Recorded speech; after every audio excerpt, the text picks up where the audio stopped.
Welcome to Kenton Teaches. Enjoy the video. In this video, I will explain how to open Jeep Cherokee trunk from inside.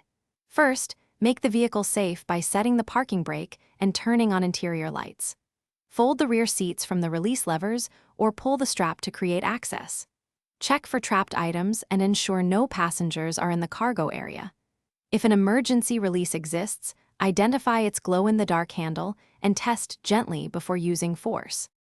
Start by finding the interior trunk release lever or button, which can be near the driver or inside the rear cargo area. Fold down the rear seat backs using the strap or button to create a clear path to the trunk latch. If the main latch is blocked, feel for the glow-in-the-dark emergency release handle and pull it firmly toward you.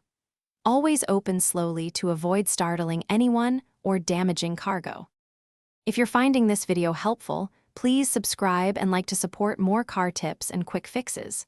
Quick recommendation: grab Little Tree's black ice to zap stubborn odors and keep your Jeep Cherokee smelling crisp between cleanings. It pairs nicely with cargo area maintenance. I dropped the product link and other deals in the description so you can check them out. Thanks for the support. Now let's get back to the video. If the interior release feels loose, inspect the cable and latch for disconnection or rust and reconnect or lubricate as needed. For physically stuck latches, gently work the latch while applying silicone spray to avoid causing damage. If the power release or button does nothing, check the trunk fuse and battery voltage before proceeding. When in doubt, ask a friend to gently push the trunk from outside while you operate the interior release. Thanks for watching. Please subscribe if this video was helpful.